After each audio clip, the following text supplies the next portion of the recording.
Hi అండి, నమస్తే. Welcome to our channel. ఈరోజు రెసిపీ వచ్చేసి అటుకుల వెజిటేబుల్ ఉప్మా అండి. అటుకులతో చాలా టేస్టీగా ప్రిపేర్ చేసుకోవచ్చు. అలాగే రెసిపీ నచ్చినట్లయితే ప్లీజ్ ఛానల్ని సబ్స్క్రైబ్ చేసుకోండి, లైక్ చేయండి.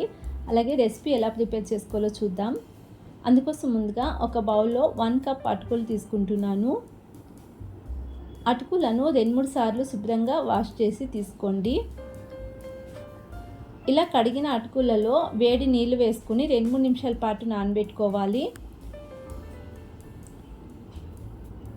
వేడి నీళ్ళు వేసుకున్న తర్వాత ఒకసారి మిక్స్ చేసుకోవాలి. ఈ విధంగా మిక్స్ చేసుకుని మూత పెట్టి 2 నిమిషాల పాటు నానబెట్టుకుంటే సరిపోతుంది. మరి ఎక్కువగా నానబెట్టుకోకూడదండి. ఇలా 2 నిమిషాల తర్వాత ఓపెన్ చేసుకుంటే చూడండి, అటుకులు కొద్దిగా సాఫ్ట్గా నానాయి. ఇప్పుడు ఈ వాటర్ మొత్తాన్ని ఫిల్టర్ చేసుకోవాలి. ఇలా అటుకులు సాఫ్ట్గా నానిన తర్వాత ఒక స్ట్రైనర్తో నేను స్ట్రైన్ చేసుకుంటున్నాను. లేదంటే ఒక ప్లేట్ అయినా క్లోజ్ చేసి ఈ వాటర్ మొత్తాన్ని వంచేసుకోండి. ఇలా అటుకులను మనం ప్రిపేర్ చేసి పక్కన పెట్టుకోవాలి. ఇలా పొడి పొడిలాడుతూ చక్కగా ఉన్నాయి. వీటిని పక్కన పెట్టుకుందాం. ఇప్పుడు స్టవ్ పైన ప్యాన్ పెట్టుకుని 2 టీ స్పూన్స్ ఆయిల్ వేసుకుంటున్నాను. ఆయిల్ కొద్దిగా హీట్ అవగానే 1/2 టీ స్పూన్ ఆవాలు, 1/2 టీ స్పూన్ జీలకర్ర, 2 టీ స్పూన్ల వేరుశనగలు వేసుకుంటున్నాను. 1 టీ స్పూన్ శనగపప్పు వేసుకోవాలి. వీటిని మీడియం ఫ్లేమ్లోనే 2 నిమిషాల పాటు ఫ్రై చేసుకోండి. తర్వాత ఒక మీడియం సైజు ఉల్లిపాయను పొడవుగా కట్ చేసి వేసుకోండి. ఉల్లిపాయ కొద్దిగా మగ్గిన తర్వాత 4 పచ్చిమిరపకాయలను పొడవుగా కట్ చేసి వేసుకుంటున్నాను. అలాగే కొద్దిగా కరివేపాకును కూడా వేసుకుని ఈ పచ్చిమిరపకాయలను ఉల్లిపాయను ఫ్రై చేసుకోండి. ఇవి కొద్దిగా ఫ్రై అయిన తర్వాత మేము ఒక మీడియం సైజ్ క్యారెట్ని చిన్నగా కట్ చేసి వేసుకోవాలి. ఈ వెజిటేబుల్ ఆప్షనల్ అండి, నచ్చితే వేసుకోవచ్చు, లేదంటే స్కిప్ చేసుకుని అయినా చేసుకోవచ్చు.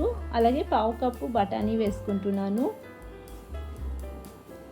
ఈ వెజిటేబుల్స్ని మిక్స్ చేసుకుని సాల్ట్ వేసుకుని ఉడికించుకుందాం. సాల్ట్ వేసుకుని ఉడికించుకోవడం వలన క్యారెట్ తొందరగా మగ్గుతుంది. రుచికి సరిపడే సాల్ట్ ఇక్కడే వేసేసుకుంటున్నాను. ఇప్పుడు మూత పెట్టి 2-3 నిమిషాల పాటు లో ఫ్లేమ్లోనే ఉడికించుకోవాలి. క్యారెట్ తొందరగానే మగ్గుతుందండి. ఒక 2 నిమిషాల తర్వాత ఓపెన్ చేసుకుంటే చూడండి, 50% వరకు క్యారెట్ మగ్గిపోయింది. తర్వాత 2 చిన్న సైజ్ టమాటోస్ని చీలా కట్ చేసి వేసుకోండి. అలాగే ఒక మీడియం సైజ్ క్యాప్సికమ్ కూడా పొడవుగా కట్ చేసి వేసుకుంటున్నాను. క్యాప్సికమ్ టమాటోని కూడా ఉడికించుకోవాలి. మరో 2 నిమిషాల పాటు ఉడికించుకుని ఇలా వెజిటేబుల్ మొత్తం 50% వరకు ఉడికించుకోవాలి. ఇప్పుడు కొద్దిగా పసుపు వేసుకుని మిక్స్ చేసుకోండి.